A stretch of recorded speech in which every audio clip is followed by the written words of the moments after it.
Bonsoir à tous, bienvenue sur Public Sénat, ravi de vous retrouver pour un nouveau numéro d'On va plus loin. Au programme ce soir, notre grand débat Europe, comme chaque semaine. Gros plan ce soir sur la montée générale de l'antisémitisme, parce que figurez-vous qu'elle ne touche pas seulement la France. L'Allemagne vient de publier des chiffres records. L'Agence des droits fondamentaux de l'Union européenne parle de déferlante. Antisémitisme, phénomène européen, #OVPL pour réagir sur Twitter.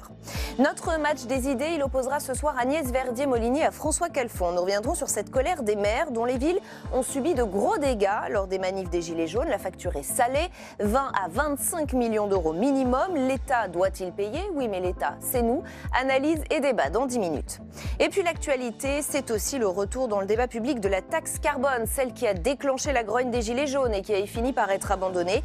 Plusieurs parlementaires et plusieurs ministres veulent la remettre sur la table. Pas de nouvelle taxe, leur répond Emmanuel Macron. On va en parler ce soir avec notre invité, c'est Brice Lalonde, ancien ministre de l'Environnement. D'abord, les faits avec Aurélien Romano. La taxe carbone revient par la petite porte. Une tribune signée par 86 députés propose de réfléchir à la remise en place de cette fiscalité à certaines conditions.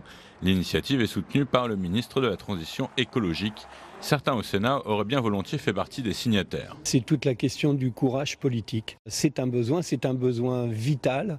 Donc non, c'est le moment, justement, avant la fin des débats, de la remettre comme un sujet pour lequel il faudra bien trouver des solutions. La proposition des députés envisage que 100% des recettes iraient à la transition énergétique. Les défenseurs de cette nouvelle taxe carbone parlent de nouveau contrat social. Une question largement prématurée dans le contexte actuel, estime le sénateur qui avait prédit la grogne contre cette taxe il y a déjà plus d'un an. Aujourd'hui, on a l'impression qu'on met de l'huile sur le feu.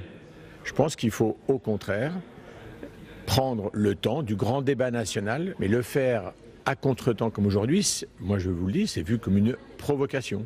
Mais à l'issue du Conseil des ministres, Emmanuel Macron, par la voix de son porte-parole, a douché les ambitions des parlementaires. Sans doute, ce n'est pas par une hausse de fiscalité qu'on répondra à la colère qui s'est exprimée. Une prudence gouvernementale affichée à 3 jours d'une nouvelle journée d'action des Gilets jaunes. Et on va aller plus loin ce soir avec Brice Lalonde. Bonsoir, merci d'avoir accepté notre invitation. Ancien ministre de l'Environnement, conseiller spécial sur le développement durable auprès du Pacte mondial des Nations Unies et président de l'association Équilibre des énergies. Est-ce bien prudent de reparler de taxe carbone aujourd'hui, Brice Lalonde? Je ne suis pas sûr que ce soit prudent. Mais en revanche, je pense que c'est nécessaire un jour d'être calme, de parler de fiscalité. Après tout, la transition écologique, elle est bien à l'ordre du jour du grand débat. La transition écologique, c'est bien comment est-ce qu'on lutte contre le changement climatique. Et donc, comment est-ce qu'on sort des énergies fossiles. C'est ça le problème. Si vous êtes à l'électricité, si vous avez une voiture électrique, si vous vous chauffez à l'électricité, il n'y a pas de taxe carbone.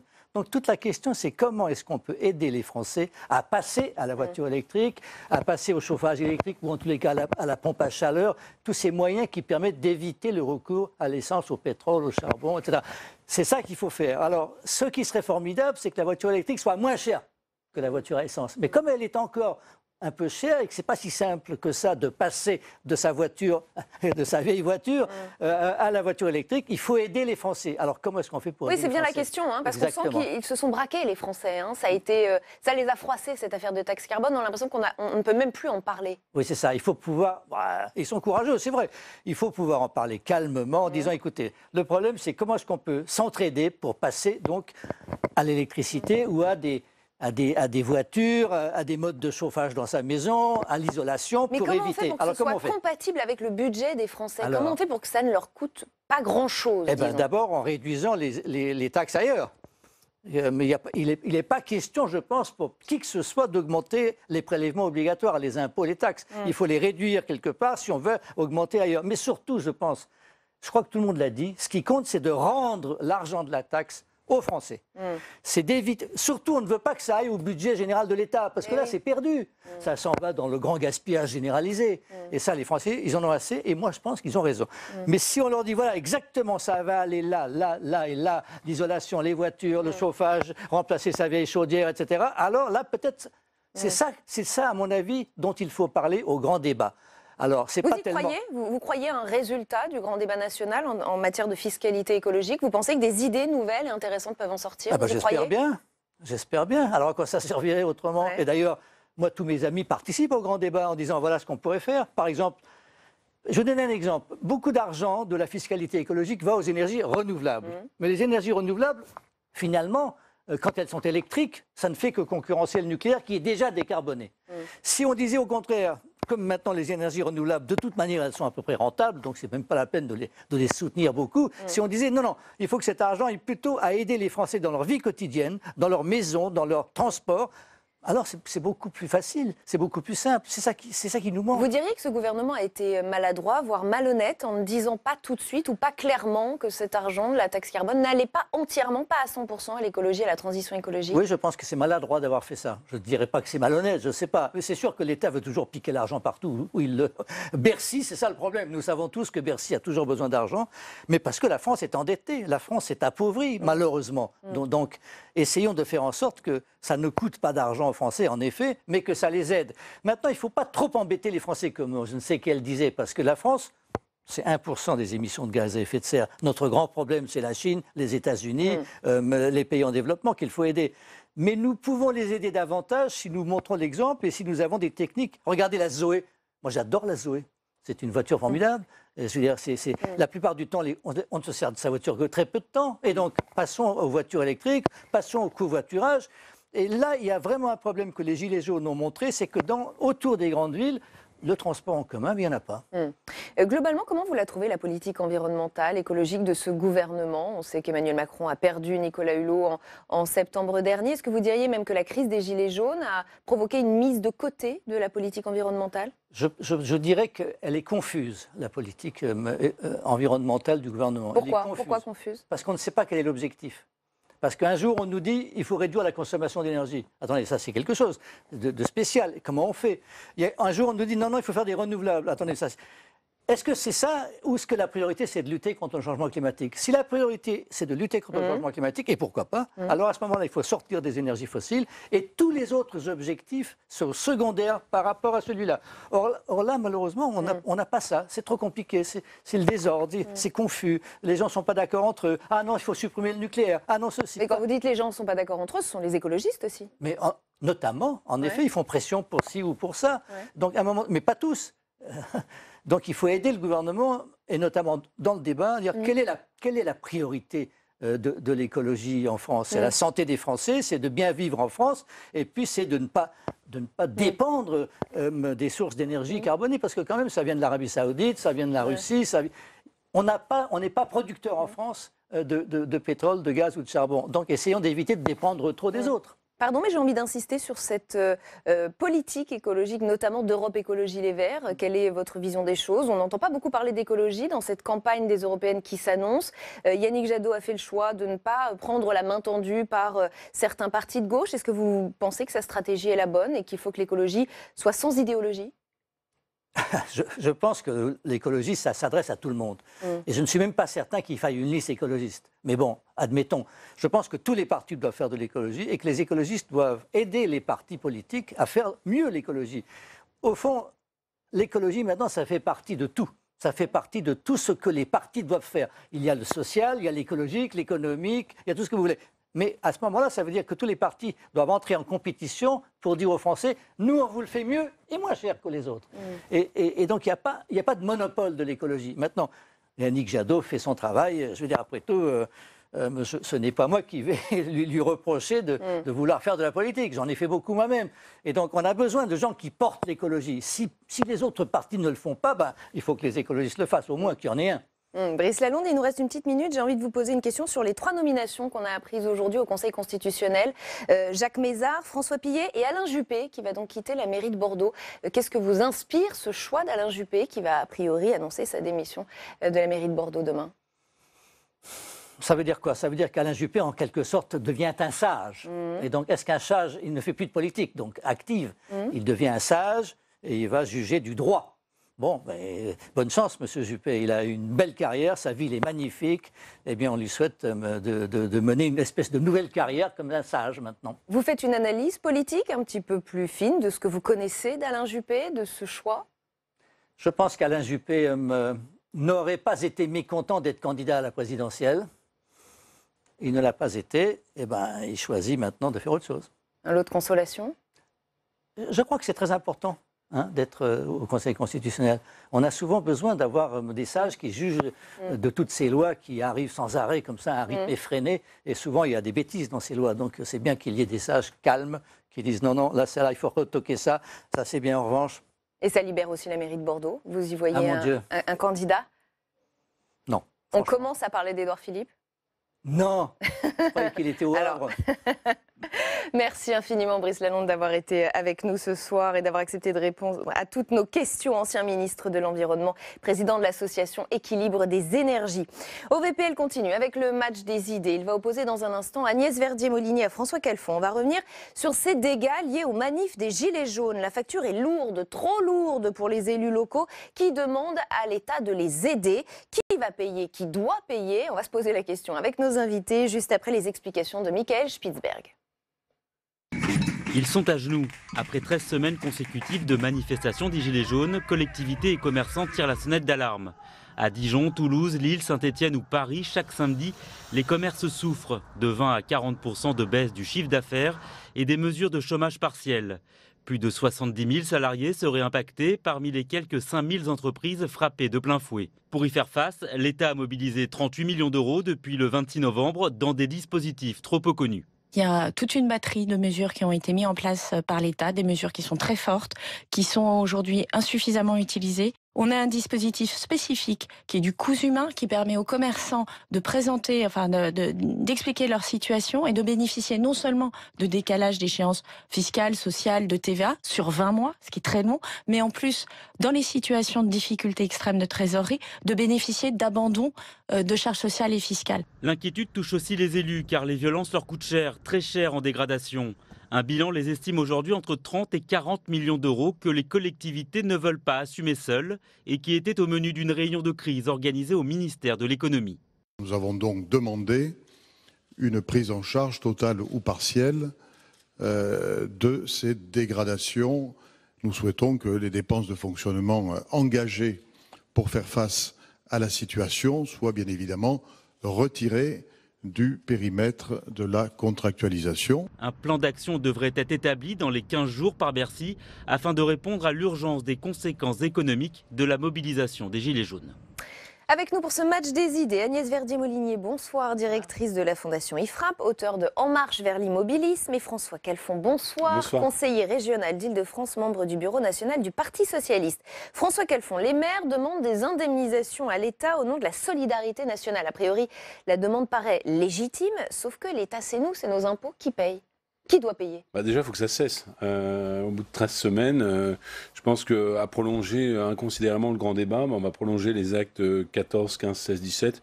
Et maintenant, il n'y a pratiquement plus que de la violence. Donc, c'est pas très intéressant. Deuxième chose, moi, je suis... est-ce que l'État doit payer? Je ne sais pas. Mais finalement, on a vécu des périodes qui n'avaient rien de comparable sur le plan social, mais de comparable sur le plan des conséquences. Et il y a quand même un rattrapage qui s'opère, je pense au terrorisme, où on a eu notamment en Île-de-France... un frein sur l'activité commerciale et touristique, et il y a eu quand même du rattrapage. Donc je suis modérément inquiet, sauf sectoriellement pour le secteur du petit commerce notamment, où là, et d'ailleurs l'URSSAF a joué son rôle, il faut qu'il y ait un report des cotisations URSSAF, et il faut que la solidarité... Il y a 20 à 25 millions d'euros à sortir au minimum, oui. C'est pas... Moi, voilà, je pense que c'est assumable par... Bien sûr, c'est assumable par la collectivité. Par contre, il est dit, ce sera notre point ensuite, que sur la croissance, les mesures 10 milliards d'euros immédiatement disponibles pour le pouvoir d'achat peuvent aussi avoir un effet, c'est l'autre effet des Gilets jaunes, si j'ose dire, en tout cas des réponses politiques qui sont apportées directement sur la consommation, puisque c'est toutes des mesures pouvoir d'achat en direction des milieux populaires. Et on peut supposer que tout ça ira directement à la consommation.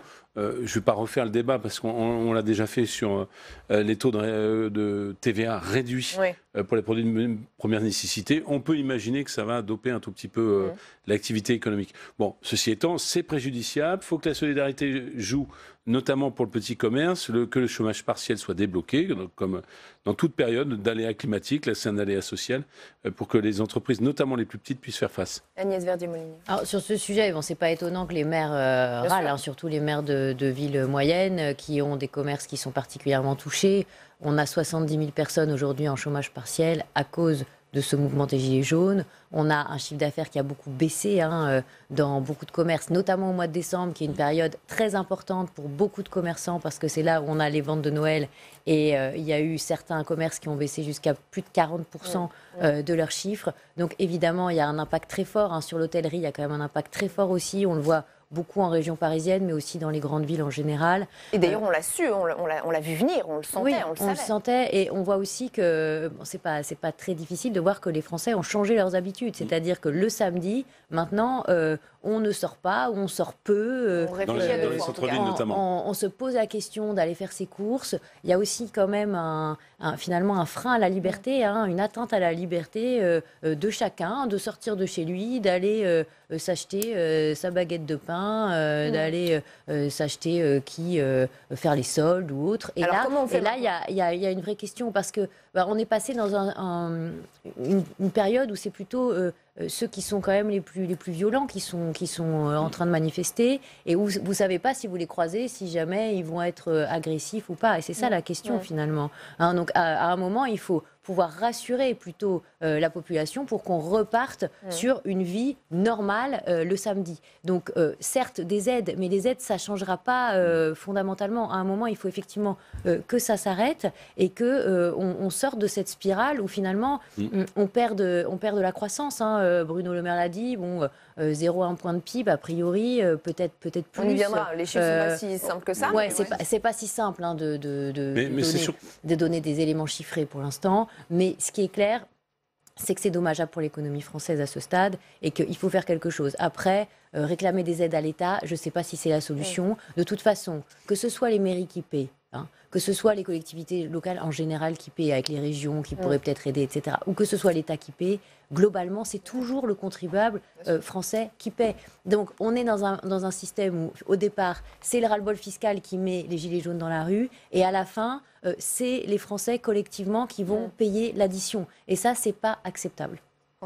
Non, mais c'est simplement ça le sujet, c'est qu'il est temps que la fumée blanche s'impose. Donc, l'idée qu'on va faire des semaines et des semaines de grands débats, et donc en regard des semaines et des semaines de manifestations, on voit bien qu'il y a un point de bascule qui est arrivé.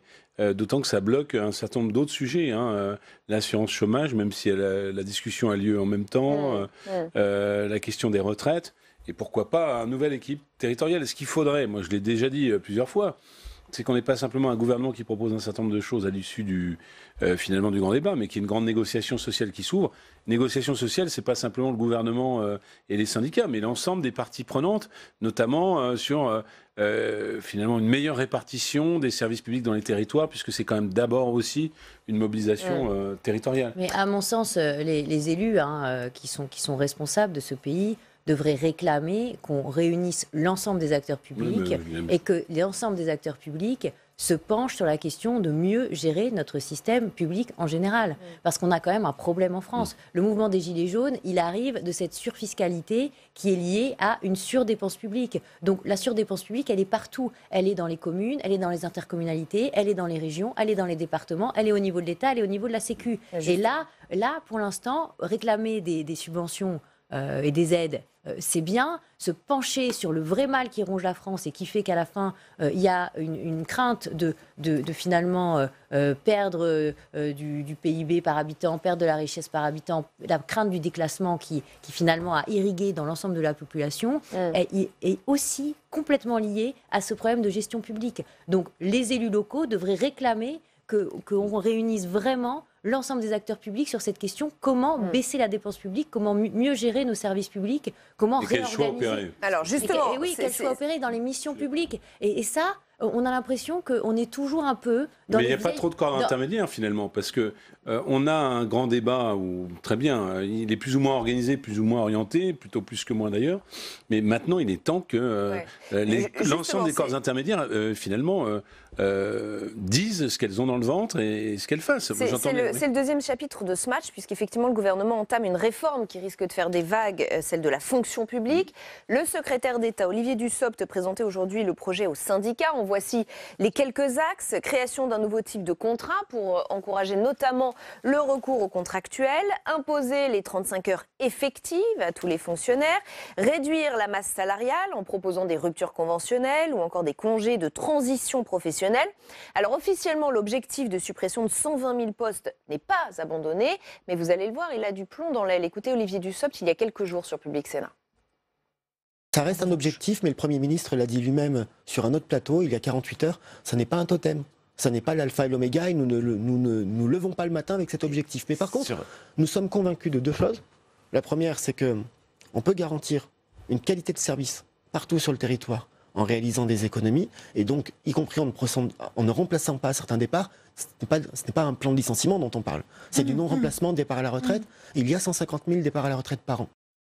Agnès Verdier-Molinier, est-ce qu'on sent dans cette réponse que le gouvernement est peut-être en train de reculer ou de revoir un peu les choses sur ses objectifs de 120 000 suppressions de postes ? Alors, sur les 120 000, on voit qu'ils sont extrêmement prudents. Pourquoi ? Parce que c'est vrai qu'au niveau de l'État, ils n'ont pas fait le travail. Ils peuvent difficilement dire aux collectivités locales, bon, on compte sur vous à 100% ou à 95% pour faire le job de la réduction des effectifs. Parce que pour l'instant, au niveau de l'État, c'était 1600 postes la première année. Et encore, nous, on ne les retrouvait pas, les suppressions de 1600 postes. On trouvait plutôt c'est ce qui est annoncé, 1600 suppressions de postes en 2018. Voilà, et en 2019, c'était 4200 et quelques. Là aussi, on ne les retrouve pas dans les plafonds d'emploi. On trouve plutôt des augmentations quand on regarde ce que les ministères ont le droit d'embaucher. Bon. De toute façon, on est loin du compte. Hein. En gros, on peut dire qu'on stagne au niveau de l'État, qu'il n'y a pas vraiment de baisse, et qu'au niveau des collectivités, il peut y avoir des baisses, mais qui peut-être sont liées au fait qu'il y a quand même des efforts de meilleure gestion. Mais pour l'instant, on ne voit pas vraiment la baisse. La question qu'on se pose là, c'est sur cette loi, c'est est-ce qu'on va aller jusqu'au bout de ce qui est dessiné ? Parce qu'il y a des choses très intéressantes. La question de la contractualisation. Visiblement, ce qui a fuité, c'est que les collectivités, donc les communes de moins de 1000 habitants, pourront embaucher uniquement des contractuels si elles le souhaitent. C'est très intéressant. Ça veut dire qu'en réalité, là, on a potentiellement un laboratoire pour regarder comment ça va se passer de ce côté-là. Ça ne concerne pas énormément de postes, puisque sur à peu près 2 millions d'agents sur l'ensemble des collectivités locales, ce sera un peu plus de 70 000 agents qui pourraient être uniquement des contractuels dans les prochaines années. Par ailleurs, sur tout ce qui est technique, un peu, disons, l'informatique, etc., le service des achats, au niveau de l'État comme au niveau des 3 fonctions publiques, on pourra embaucher des contractuels sur des postes permanents, mais qui ont une certaine technicité. Là, ce n'était pas tout à fait possible jusqu'à maintenant. Là aussi, on déverrouille finalement le statut. Sur le privé, le statut. Et puis, sur les directions, les postes de direction de l'État, on pourra embaucher des personnes du privé. Et puis, oui, mais pas beaucoup, pas tant que ça. Parce que, par exemple, un sous-directeur d'une grande administration, si jamais la nomination du contractuel ne plaît pas au syndicat, ils peuvent faire casser la nomination en allant au tribunal administratif. Parce qu'aujourd'hui, le statutaire, le titulaire de la fonction publique, il est toujours prioritaire. Donc s'il y a un contractuel qui est nommé, même s'il est meilleur, même s'il est plus reconnu, même s'il a prouvé énormément de choses, même si ça fait 15 ans qu'il est dans cette administration, eh bien, il peut sauter parce qu'il y aura eu un recours des syndicats pour sa nomination. Ça avait été un peu retoqué par le Conseil constitutionnel dans la dernière loi. Et là, c'est réintroduit visiblement dans cette loi. Donc il y a plein de choses qui peuvent se passer avec cette loi. Nous, évidemment, la Fondation IFRAP, on aurait aimé que ça aille plus loin, que par exemple, dans les hôpitaux, dans les collectivités locales, dans toutes les collectivités locales, on n'embauche plus que sous contrat. Ce ne sera pas le cas, malheureusement, mais on avance un petit peu dans la bonne direction. Alors, pour faire court, parce que beaucoup a été dit, je ne suis pas forcément d'accord avec tout. Il y a d'abord dites-le, vous avez le temps. Non, mais vous inquiétez pas. Il y a d'abord une chose qui ne va pas dans la fonction publique, parce que les objectifs, ils sont affichés, mais ensuite, c'est qu'il n'y a pas de déroulé de carrière. Et typiquement, on demande à faire 70 000 d'efforts dans les collectivités locales. Le gras, il n'est pas tellement sur les postes de catégorie A ou B, il est dans les catégories C, où il y a beaucoup de postes qui sont à peine payés au SMIC, contractuels pour le coup, dans lesquels il y a des problèmes de santé au travail, des problèmes de déroulé de carrière. C'est-à-dire que les gens sont embauchés, cantonniers, ils n'ont aucune perspective d'évolution, il n'y a pas de formation professionnelle. Donc vous avez comme ça des gens qui sont en difficulté et qui ne sont pas reclassables. Donc vous êtes d'accord pour qu'on fasse un petit peu, qu'on libère un petit peu le système, pour qu'on le fasse un peu craquer? Je suis pour une certaine souplesse, mais croire qu'on va le faire de manière comptable, comme Bercy le fait depuis des années, ça ne marche pas. Voilà. Et je vais vous donner un exemple qui est le mien. Moi, j'ai été contractuel de la fonction publique pendant 5 ans dans une administration centrale. Le jour où j'étais sapinisable, c'était un décret qui permettait aux contractuels de finalement être en CDI, donc quasiment fonctionnaire. Je suis parti. Vous savez pourquoi je suis parti? Je suis parti parce qu'il n'y avait aucune perspective, c'est ce qui a été dit par Agnès, de progression. Parce qu'en réalité, dans une administration, le chef de bureau, le sous-directeur, c'était forcément un administrateur civil. Et donc, j'étais réputé non compétent. Et je vais même vous dire, c'est même avant qu'il y ait une commission paritaire, c'est que de toute façon, quand il y avait un poste, ma candidature n'était même pas retenue, vous voyez. Donc c'est ça la difficulté qu'on a dans la fonction publique. C'est pas, et je vais encore donner un exemple dans le Pardon, mais ça ne date pas d'hier. Personne n'a jamais rien fait. Ça ne date pas d'hier. C'est pour ça que j'ai l'impression qu'on réinvente la roue à chaque fois. Ouais. Je vais même vous dire une chose, c'est que dans les voies d'accès différentes à la fonction publique, donc ces respirations, il y avait l'idée qu'on aurait de la diversité sociale par le recours à l'apprentissage. C'était permis par la loi Borloo en catégorie A, B. Les organisations professionnelles ont bloqué totalement ça, parce qu'il y avait une logique du sacro-saint concours. Or, il y a des tas d'endroits, sauf peut-être dans la police, où la diversité sociale, elle ne serait pas forcément plus mauvaise, et on aurait donc des profils atypiques qui seraient peut-être d'accord pour entrer dans la fonction publique, mais qui ne seraient pas attachés à leur statut par le sacro-saint concours, et donc qui seraient sans doute plus enclins à en sortir pour faire un autre métier. Ce que dit François est très intéressant. Pourquoi ? Parce que ça prouve que continuer à faire cohabiter des statutaires, donc des titulaires de la fonction publique à vie avec des contractuels, va toujours être compliqué. Donc ouvrir, c'est bien. Augmenter le nombre de contractuels, c'est bien. Mais si on ne continue pas à dire finalement, il y a un peu l'élite de la fonction publique et ceux qui sont moins bien. Ça existe quand même dans les entreprises. On a des exemples. Donc, SNCF, Orange. Oui, par exemple, chez Orange, qui est une entreprise privée maintenant, il y a 80 000 fonctionnaires. Or, l'entreprise est une entreprise qui fonctionne plutôt bien, on peut toujours discuter, mais ça existe. Simplement, il faut qu'il y ait un changement systémique d'ampleur. Moi, je ne suis pas pour l'absence du statut. Ça demande que les titulaires ne soient pas prioritaires pour tous les postes. Ça demande qu'il n'y ait plus cette espèce de fonction publique à deux vitesses que nous avons. C'est pour ça que nous, à la Fondation IFRAC, on avait proposé que toutes les embauches se fassent uniquement sous contrat pour les collectivités et les hôpitaux et toutes les fonctions non régaliennes. C'est-à-dire que pour le régalien, certes, les magistrats, etc., on garde un statut à vie. Et pour le reste, tout ce qui n'est pas des emplois de souveraineté, en réalité, là, vraiment, on libère tout ça. Et là pour l'instant... radical, parce que, regardez, comme ça, on a envie d'être séduit, moi pas, par ce que dit Agnès, mais regardez, par exemple, dans un ministère que je connais bien, c'était le ministère dans lequel je travaillais, le ministère du Travail. Est-ce que l'inspection du travail, c'est régalien ou pas ? Évidemment, c'est une convention internationale qui protège les inspecteurs du travail qui finalement décrètent leur indépendance. On voit bien que s'ils étaient contractuels, il y aurait une difficulté. Pour autant, parce que je pense que le débat s'est aussi fait pour avancer, il est clair qu'il y a un changement culturel qui doit s'opérer sur ce rapport à des missions qui ne sont pas forcément à vie, même si moi je ne suis pas d'accord avec la disparition du statut. Deux choses à rajouter sur la loi.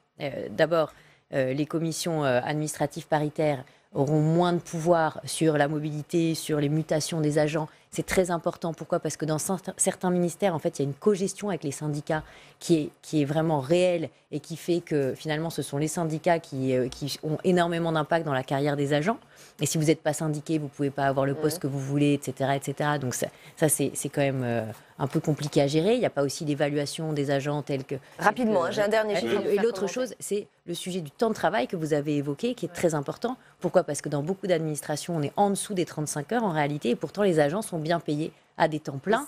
Et là, si on arrive à remonter dans toutes les collectivités locales le temps de travail à 1607 heures, c'est déjà un premier pas pour arriver à avoir ce phénomène de sous-travail qui disparaît. Allez, il nous reste 2 minutes. Je voudrais vous faire commenter un dernier chiffre, celui de la croissance française. Vous en avez un petit peu parlé, Agnès Verdier-Molinier. Selon les prévisions de la Banque de France, elle devrait augmenter, cette croissance, de 0,4% au premier trimestre 2019. C'est une petite respiration par rapport au dernier trimestre 2018, où la croissance avait plafonné à 0,3%, notamment en raison de la crise des Gilets jaunes. C'est dans le secteur du bâtiment que ça va bien. On retrouve un petit peu d'optimisme, François Calfon. Une minute chacun. Je pense que c'est bien qu'il y ait le bâtiment, mais le bâtiment, il ne vit, et les travaux publics ne vivent que parce qu'il y a des taux bas. Donc on est très dépendant du quantitative easing dont il est annoncé la fin. Donc c'est une difficulté. Quand on regarde les chiffres, le chiffre de 0,4, industrie-service, ça ne va pas du tout. Donc il y a quand même un sujet structurel qui n'est pas adressé. On pourrait renvoyer à l'histoire de la non-fusion par l'Europe d'Alstom et de Siemens, c'est-à-dire le défaut de politique industrielle. Et ça, c'est extrêmement inquiétant. Ensuite, je le dis... Il nous reste 1 minute. Vous allez voir, d'une phrase, c'est très simple. Il y a un contexte général de restrictions commerciales, de tensions commerciales. Et donc, il ne faut pas simplement trouver d'autres voies pour la croissance, si j'ose dire, de côté. Il faut, par exemple, avoir un modèle mondial de transition écologique pour avoir un autre moteur à la croissance, parce qu'autrement, on ne va pas y arriver. Donc, du coup, 0,4, on a l'impression de respirer respirer, mais en fait, quand on regarde dans les précédentes années, il y a certains premiers trimestres qui étaient à 0,6, 0,7, et après des années qui n'ont pas été formidables. Donc il y a parfois un petit rattrapage de début d'année qui ne se révèle pas ensuite. Là, les prévisions pour la France, c'est 1,3 point de croissance en 2019. Bon, autour de 1,3, peut-être un peu plus, mais ce ne sera pas beaucoup plus. Donc la question, c'est comment faire pour redynamiser cette croissance. Et tant qu'on est toujours dans l'attente des réformes structurelles, je ne vois pas comment on va aller chercher la croissance supplémentaire. En fait, on est un peu à l'étiage de notre croissance potentielle, c'est-à-dire le minimum de croissance qu'on doit faire, mais le reste, on n'arrive pas à les chercher. Et c'est là que la transformation du modèle français, elle est absolument nécessaire. Et on ne terminera donc pas ce match sur une note d'optimisme. Merci quand même à tous les deux d'y avoir participé. La suite d'On va plus loin, c'est notre grand débat Europe, #OVPL si vous souhaitez réagir sur Twitter. On va s'arrêter sur cette montée de l'antisémitisme qui ne touche pas seulement la France. L'Allemagne vient de publier ses chiffres, un niveau jamais vu depuis près de 10 ans. Le phénomène est européen, les autorités s'en inquiètent et veulent une stratégie globale. On va en parler avec nos invités. D'abord les chiffres et les faits avec Cécile Sixou. Une tentative d'incendie contre une synagogue à Göteborg, des insultes contre des enfants juifs à Bruxelles ou encore des graffitis sur un monument juif à Berlin. Il n'y a pas qu'en France où l'antisémitisme est de retour. Depuis 10 ans, partout en Europe, on enregistre des poussées d'actes contre les juifs. L'Allemagne bat des records avec près de 1650 actes antisémites en 2018, 10% de plus qu'en 2017. Le fléau est tel qu'Angela Merkel a nommé au gouvernement un délégué pour lutter contre l'antisémitisme. Même évolution au Royaume-Uni où, comme en Allemagne, 1650 actes ont été enregistrés en 2018, 16% de plus que l'année précédente, et ce chiffre progresse pour la 3e année consécutive. En Hongrie, 21% de la population a une opinion défavorable des Juifs, un sentiment anti-juif particulièrement vivace et attisé par le parti d'extrême droite de Viktor Orban, le Premier ministre hongrois. Face à cela, l'inquiétude des Juifs européens ne cesse d'augmenter. Un tiers d'entre eux auraient envisagé d'émigrer. La communauté internationale semble avoir pris conscience du fléau. Le Conseil européen d'abord, qui a adopté une déclaration de lutte contre l'antisémitisme, et même Donald Trump, qui a signé une loi mi-janvier sur le sujet. Avec nous pour le grand débat d'On va plus loin, Madame Mostafavi, bonsoir, rédactrice en chef à Courrier International. On va d'ailleurs voir la une de cette semaine. Venezuela, l'heure de vérité. Le régime de Maduro peut-il tenir? Sophie Fay, bonsoir, journaliste à l'Obs. On va également jeter un coup d'œil à la une que vous verrez dans vos kiosques demain. Chine à la conquête du monde. Guillaume Clossa, bonsoir, fondateur du think tank européen Europa Nova, président de l'association Civico et auteur de ce livre Media for Good. Patrick Martin-Genier, bienvenue à vous également. Merci, spécialiste des questions européennes, auteur de L'Europe a-t-elle un avenir? Hamda Mostafavi, la flambée de l'antisémitisme semble quasi générale en Europe. Comment faut-il l'analyser? Est-ce qu'il faut faire un parallèle avec cette montée des populismes dont on parle aussi depuis plusieurs mois en Europe? C'est difficile de pallier les deux événements, puisqu'on sent qu'il y a une forme de radicalisation à la fois des opinions et l'antisémitisme laisse penser des comportements. Parce que ce qui se passe, on a vu en France, il y a eu quand même plusieurs événements là, tout récemment qui ont alerté l'opinion publique, mais ça se passe aussi en Allemagne. On a vu récemment en Allemagne, quand même au Parlement de Bavière, des élus de l'AfD, donc c'est l'extrême droite allemande, qui se sont levés pendant la commémoration d'Auschwitz. Donc c'est quand même... Il y a une ambiance populiste qui semble quand même corrélée. Après, c'est difficile. Il n'y a pas de lien direct. Je pense que c'est plutôt une ambiance, malheureusement, qui est relativement inquiétante. Guillaume Clossa. Je crois qu'il faut mettre ça aussi en perspective avec le développement de la haine sur les réseaux sociaux, qui, on l'a vu dans certaines élections, par rapport à tout ce qui est perçu comme potentiellement étranger. C'est pas seulement c'est le juif, le migrant, ou potentiellement non correspondant à la norme, l'homosexuel, et c'est dangereux, et c'est pas seulement en Europe, c'est mondial, vous diriez? Ah oui, c'est mondial. Il y a eu des formes de racisme, de xénophobie au Brésil pendant la campagne, il y a des tensions aux États-Unis. C'est inquiétant parce que c'est mondial. Et quelqu'un me disait, mais si aujourd'hui un bateau juif devait aller quelque part, il ne saurait plus où aller. C'est vraiment quelque chose qui concerne le cœur de la démocratie, où finalement il y a des tabous qui sont tombés les uns après les autres. Et je pense qu'il faut très vite inoculer le vaccin pour qu'on revienne sur nos fondamentaux. Et la démocratie d'après-guerre, c'est le respect de la différence, c'est la non-stigmatisation, et c'est un esprit critique qui refuse ce type de choses et qui est aujourd'hui fragilisé un peu partout en Occident et dans les démocraties. C'est très, très, très préoccupant. Patrick Martin-Genier. Oui, je crois que c'est très, très inquiétant, très grave ce qui se passe. Vous citiez l'Allemagne tout à l'heure, et on peut citer également les États-Unis. En Allemagne, à Chemnitz, il y a eu des défilés d'extrême droite. On s'est attaqué à un restaurant juif. Récemment, à Paris, il y a encore toutes ces agressions.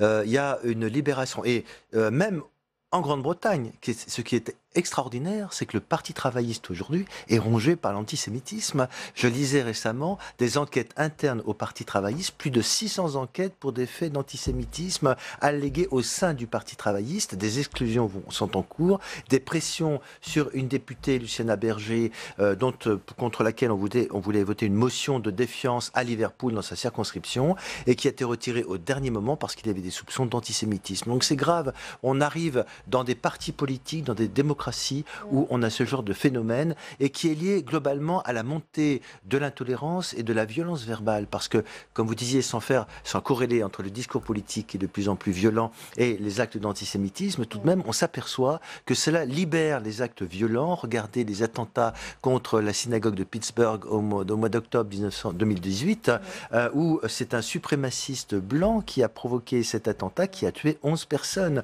Donc il y a une montée de l'intolérance, une montée de discours très violents qui peut libérer effectivement des actes de ce style. C'est la généralisation aussi sur les réseaux sociaux, où autant dans les médias entre guillemets de qualité dits traditionnels, ces propos sont régulés, j'allais dire même réglementés, autant sur les réseaux sociaux, même les gens qui sont contre commencent à s'habituer à cette normalisation d'une parole de haine. Et là, je crois qu'il y a... Oui, mais c'est...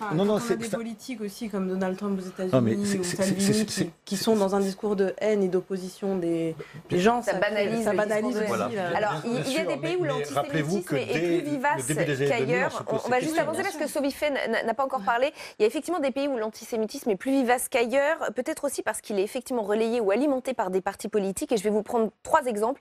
Il y a effectivement l'AfD en Allemagne. Certains dirigeants ont minimisé la Shoah. L'un de ses membres avait qualifié le mémorial de l'Holocauste à Berlin de monument de la honte, je vous le rappelle. En Hongrie, le parti du Premier ministre Viktor Orban a mené une campagne au relent antisémite, notamment contre un milliardaire juif américain d'origine hongroise, devenu ennemi public numéro 1. Et en Pologne, fin janvier, l'extrême droite a organisé pour la première fois une manifestation sur le site d'Auschwitz-Birkenau. Et lors de ce rassemblement, l'un des organisateurs a eu cette phrase: « La nation juive et Israël font tout pour modifier l'histoire de la nation polonaise. Les patriotes polonais ne peuvent pas admettre cela. » Sophie Fay, est-ce que c'est le retour d'un antisémitisme politique en Europe ?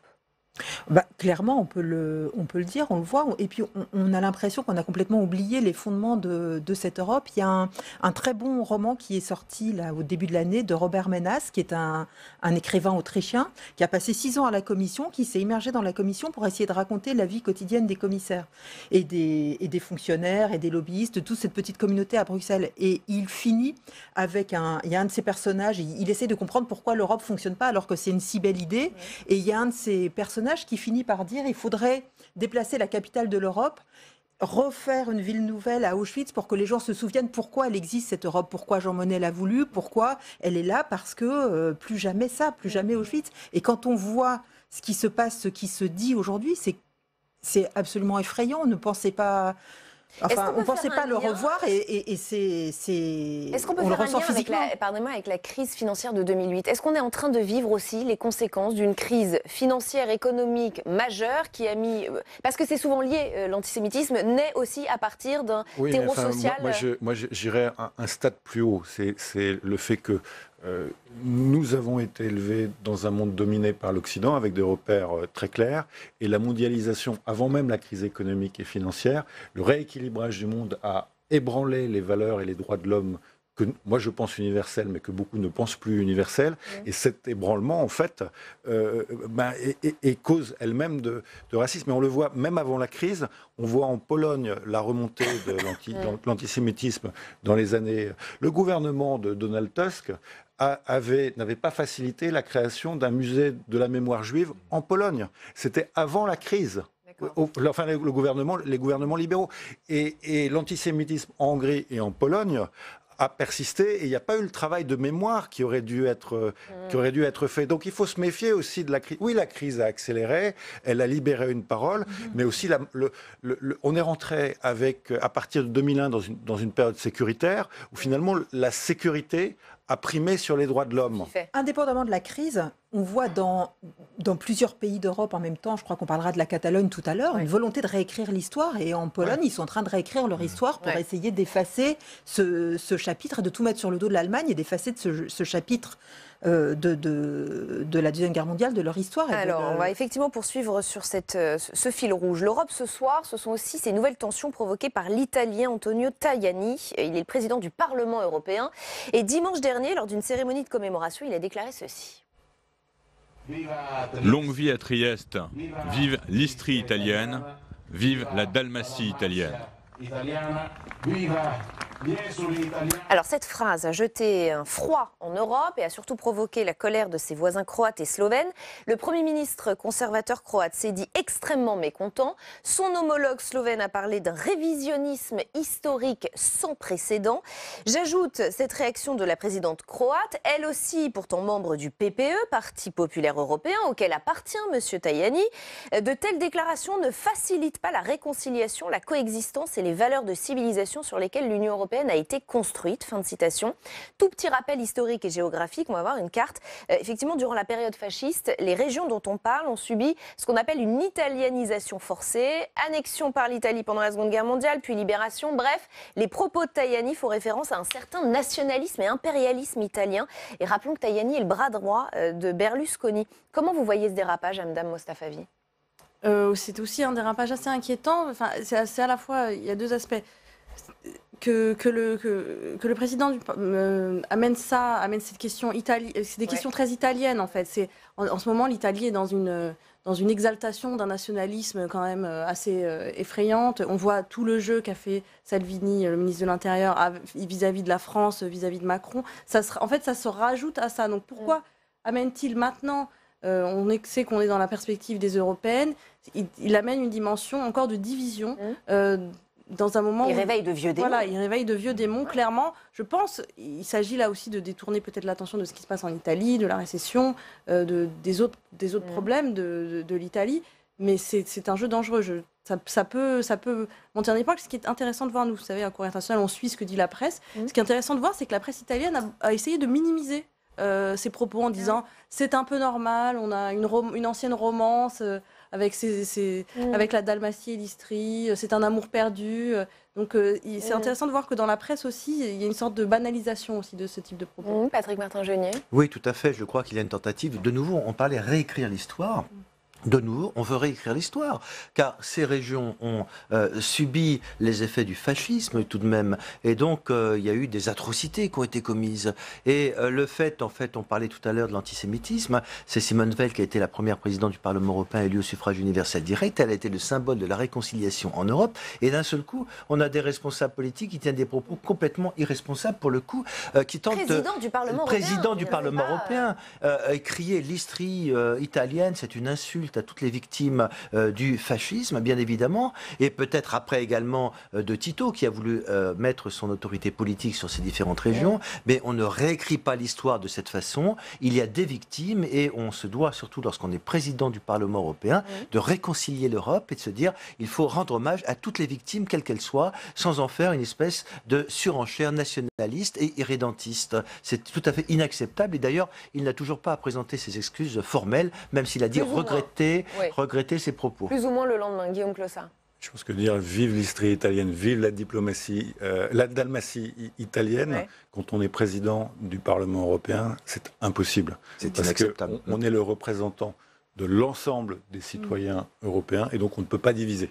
Et donc pour moi, c'est une erreur grave, c'est même une faute, et c'est étonnant parce que cet homme a plutôt bien géré jusqu'à présent sa présidence du Parlement européen. Cet homme a pensé que ça pouvait être aussi un bon président du Conseil. Les gens trouvent qu'il est de qualité supérieure à ce qu'on pensait, puisque c'était le second de Berlusconi. Alors, est-ce qu'on non, mais moi je vois, ce que je vois, non, mais c'est un contexte, c'est un contexte. Ouais, mais je pense que on est dans un contexte malsain qui est en train de perturber même ceux qui sont les garants de la démocratie, et nos réflexes sont en train de baisser, et la parole, l'inconscient parfois se libère. Et ça, je pense que maintenant il a pris conscience que c'était une erreur grave. Cet homme est intelligent, mais le problème c'est qu'il ne peut pas. Il ne peut pas dire ça parce que c'est une parole presque de guerre. Quand on se lâche comme ça, qu'on est président du Parlement européen, c'est tout à fait inacceptable. Il devrait démissionner. Moi, je dis que c'est une faute. C'est une faute politique majeure. Mais dans un contexte où, partout en Europe, nos réflexes démocratiques, de manière et antiraciste et antidiscrimination, sont en train de baisser. Cette phrase n'a pas vraiment fait scandale, elle n'a pas fait beaucoup de bruit. Mais non, mais moi, le problème, il est là. Il est que nos réflexes démocratiques baissent. Et dans ce cadre-là, mais comment peut-on dire que l'Europe reste le phare de la démocratie? C'est pas possible. Ce qui est incroyable, c'est que la manière dont on a construit cette Europe, dont elle existe aujourd'hui, pousse au nationalisme. Quand vous regardez ces listes, ces listes pour les élections européennes qui sont nationales et qui ne sont pas européennes, on ne peut pas faire un choix européen, on fait un choix national. Finalement, ça pousse tous les partis à dire, à aller dans la surenchère nationaliste. Ceux qui sont très pro-européens disent votez pour moi parce que comme ça je pèserai plus en Europe puisque je suis un parti pro-européen, et ceux qui sont anti-européens c'est votez pour moi parce que je vous protégerai contre cette Europe. Et au lieu finalement d'avoir des élections, d'avoir des nominations de commissaires, des nominations de personnalités aux grands postes européens qui pousse tout le monde vers une convergence, vers une unité commune, ça crée au contraire une divergence et un renforcement des nationalismes dans tous les pays. Tout à fait d'accord. Et d'ailleurs, j'aimerais parler d'une initiative qui s'appelle Oui European, que l'Observateur pousse, et que j'ai initiée avec d'autres dans les 27 pays de l'Union européenne, où on essaie de faire émerger un intérêt général européen. Et donc, on consulte tous les citoyens de l'Union en même temps sur une question commune, qui est comment réinventer ensemble l'Europe pour se la réapproprier, avec une idée, c'est qu'on ne peut pas penser l'intérêt général européen avec une démocratie en silo, avec 27 démocraties. Donc il faut créer un véritable espace public européen qui donne aux citoyens le sentiment que l'Europe, ce n'est pas 27 pays qui se font la guerre pour des bouts de gras, mais c'est un intérêt général européen où ensemble on pense notre avenir. Et tant qu'on n'arrive pas à mettre en place cette véritable démocratie qui doit s'articuler avec la démocratie nationale, eh bien, on risque à tout moment un dérapage nationaliste. Et on est dans cette dynamique-là aujourd'hui, malheureusement. Et dans tout cela, il y a aussi l'Espagne. C'est effectivement notre troisième chapitre ce soir, toujours avec ce fil rouge des nationalismes. Là aussi, certains évoquent un retour du nationalisme, certains même parlent d'un retour du franquisme. Dimanche dernier, grande manifestation contre le chef du gouvernement socialiste Pedro Sánchez. Toutes les droites ont manifesté, y compris évidemment l'extrême droite. Elles accusent Sánchez d'avoir trahi l'Espagne et sa constitution en dialoguant avec les indépendantistes catalans. Les séparatistes, dont je vous rappelle, le procès s'est ouvert cette semaine. 12 dirigeants accusés d'avoir mené en octobre 2017 une tentative de sécession de la Catalogne. Aujourd'hui, la droite et l'extrême droite espagnole profitent de ce procès pour appeler à l'unité d'une grande Espagne. Écoutez. En Espagne, il existe la liberté politique et dans ces domaines, n'importe qui peut défendre ses idées. Vox lutte en réalité contre les idées séparatistes dans les domaines politiques. Nous ne pouvons pas nous résigner aux lamentables accords que le Parti socialiste est en train de planifier avec les partis pro-indépendantistes. Il n'y a plus de place pour la reddition socialiste ou le chantage à l'indépendance. Pour toutes ces raisons, ce qui est exigé aujourd'hui, c'est que le dialogue avec ceux qui veulent briser l'Espagne cesse immédiatement. Hamda Mostafavi, là aussi, il se passe quelque chose en Espagne de cet ordre une espèce de nostalgie d'une Espagne complètement unie, où on rejette tous les régionalismes, tout ce qui pourrait abîmer cette Espagne. Ce qui est intéressant, c'est de voir comment justement la déclaration d'indépendance catalane l'année dernière, il y a un an et demi maintenant, a réveillé vraiment tous les démons de l'Espagne qui étaient là, parce que il y a un problème en Espagne sur la mémoire du franquisme, il y a un problème de réconciliation, il y a eu beaucoup de débats justement sur les monuments liés au franquisme, etc. Et tout ça, ça rejoint cette idée d'Espagne unie. Et le référendum catalan et toutes les suites ont vraiment accentué la division qui existe en Espagne entre séparatistes et aussi tous ceux qui veulent l'union. On voyait là le parti Vox qui a obtenu plus de 10% en Andalousie dans des élections récentes. C'est la première fois qu'un parti d'extrême droite a une telle importance en Espagne. C'est des choses qui paraissaient inimaginables il y a quelques années. Quand même, c'est un pays qui a connu 40 ans de franquisme. C'est très très étonnant de voir qu'on en arrive là aujourd'hui. Alors, bon, aujourd'hui, c'est un peu une partition politique quasiment impossible à jouer pour Pedro Sánchez, parce qu'il est à la fois pris en étau par les séparatistes catalans et par l'extrême droite et la droite. Très probablement. Qui gagne et qui surfe. Voilà, qui surfe les deux. Indépendantistes. Donc, lui, il ne veut pas négocier l'autodétermination avec les séparatistes catalans. C'est pour ça qu'aujourd'hui, il se retrouve dans la situation où, par exemple, il n'a pas pu voter son budget et va peut-être se retrouver obligé de convoquer des élections anticipées. Mais c'est aussi très inquiétant parce que s'il y a des élections anticipées en Espagne, qui va émerger de ça? Est-ce qu'un parti comme Vox peut gagner au niveau national? C'est relativement aussi... Ce n'est pas non plus une bonne nouvelle dans tout le... Patrick Martin-Genier, réveil du démon nationaliste en Espagne aussi. Oui, parce que les séparatistes, quelque part, n'ont pas eu toujours des mots d'ordre de gauche. C'était plutôt un repli identitaire également. C'est je suis riche, et comme l'Italie du Nord, contre le Mezzogiorno italien. Je suis une région très riche et je ne veux pas partager. Et il y a quand même un réflexe qui peut faire peur. C'est-à-dire que là-bas, on parle des citoyens catalans avant de parler des citoyens espagnols, notamment lors des attentats terroristes à Barcelone. Ce qui est grave aujourd'hui, c'est qu'on est dans une situation extrêmement bloquée, que les indépendantistes n'aient pas respecté la Constitution. Je suis d'accord, mais aujourd'hui, que faut-il faire? Est-ce qu'il faut enfermer tout le monde au risque d'avoir des prisonniers politiques en plein cœur de l'Europe? Je rappellerai que ces gens-là sont traités comme des putschistes, comme ceux qui ont fait le putsch en 1981. Ils risquent jusqu'à 25 ans de prison et l'ancien vice-président du gouvernement régional fait de la préventive depuis 1 an. Or, on est quand même dans un système dit démocratique. On a voté peut-être dans des circonstances qui n'étaient pas tout à fait légales au regard de la Constitution, mais est-ce qu'on va continuer à enfermer des personnes qui ont voulu organiser un référendum sur la Catalogne? Moi, je pense qu'aujourd'hui, et on peut mettre en doute d'ailleurs, parce que certains disent que ce n'est pas un procès politique, mais on peut quand même mettre en doute l'indépendance du parquet sur cette question. Je rappellerai que le roi était intervenu personnellement dans ce conflit pour mettre tout son poids dans la balance. Et moi, j'estime qu'aujourd'hui, une solution raisonnable serait au moins peut-être une amnistie ou avoir des peines qui ne soient pas très graves pour relancer le dialogue. Et Pedro Sánchez a lui-même envisagé d'envoyer un médiateur, mais la droite et l'extrême droite ne veulent pas en entendre parler. Donc on a aujourd'hui une situation extrêmement bloquée. Guillaume Clossard? Je pense qu'il y a un problème de fond, c'est que quand on a négocié la Constitution actuellement en vigueur, en fait, on a laissé relativement beaucoup d'autonomie à la Catalogne et à d'autres régions, et notamment en matière linguistique et en matière d'éducation. Et les Catalans ont réécrit l'histoire avec l'idée que quelque part la Catalogne était une colonie de l'Espagne, alors que la Catalogne a été au cœur de l'histoire espagnole, et ont développé un esprit indépendant, notamment dans les jeunes générations, qui est très très fort. Et cette histoire n'est pas la vraie histoire, mais les Espagnols ont été incapables de trouver un statut qui permette finalement beaucoup plus d'autonomie tout en gardant l'identité, c'est-à-dire un socle éducatif commun et un accord sur l'histoire commune. Et cette divergence de fond entre l'histoire d'Espagne d'un côté et l'histoire de Catalogne fait que on a des populations qui vivent dans deux histoires différentes. Et donc c'est pas réconciliable tant que ce tabou n'est pas brisé. C'est-à-dire qu'on a réécrit l'histoire de la Catalogne d'un côté, et de l'autre, on n'a pas fait le deuil d'une certaine histoire de l'Espagne. Je voudrais attirer votre attention sur et donc c'est un problème identitaire de fond. Cette tribune du député européen José Bové dans Libération, elle est intitulée « Ouverture du procès des Catalans, ne fermons pas les yeux » et il en appelle à l'Europe. Regardez, l'Union européenne a permis de désamorcer de nombreuses tensions en Europe centrale et orientale. Elle doit se préparer à agir en Catalogne pour éviter que les extrémistes de tout poil ne jettent de l'huile sur le feu qui couve. Sophie Fay, l'Europe doit faire quelque chose ?